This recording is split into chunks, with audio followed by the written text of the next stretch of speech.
I do, and I've gotten a little bit of flack for this in the emails from the story, and I addressed it in my column.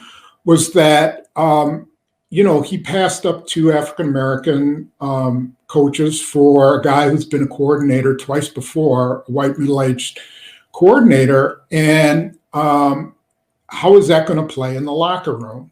Because this is a very thoughtful, I would say, deep thinking kind of a group. They had their stuff together when the whole Jacob Blake thing went down, and they have strong opinions. And I think it doesn't mean Barry is the wrong guy, but it does mean that he's going to have to prove to those guys that he's the right guy for the job, that he's qualified and competent. Yeah, and I didn't want Jerry Gray to be the next coordinator because he was African American. I wanted because I thought he was a better candidate. Mm-hmm.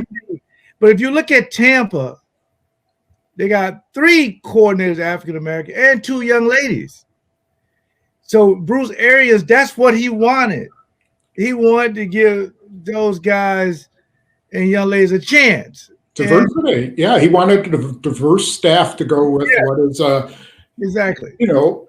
Most 70% black locker room.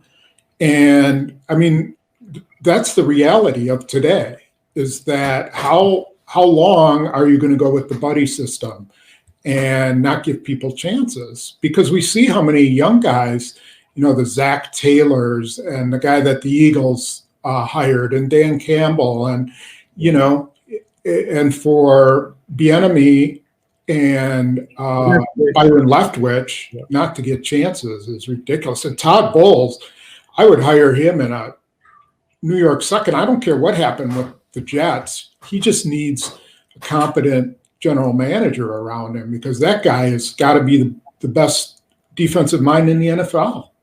Yeah, no question about it. I mean, that defense turned it around. They learned a lot from when they played Kansas City the first time. They were, down 17-0. They made that game 27-24. But you could see, everything was around how that defense played. So Tom Brady, you think of whether you like him or not, he beat, Drew Brees, Aaron Rodgers and Patrick Mahomes, on the way to the Super Bowl. And you can always say he had a great defense, number 1 against the run. And you just look at the way guys play. And I think you're right about that. I'm not sure why you would ever get looked at a certain way for telling the truth, because we have to be honest, the Rooney Rule is a joke, and it hasn't benefited anybody. So the most qualified, sometimes just giving a guy a chance can really make your team go to another level. And I think that's the reason why you look at a team like Tampa Bay. Bruce Arians widely said, this is what I want. I want a little bit more diversity.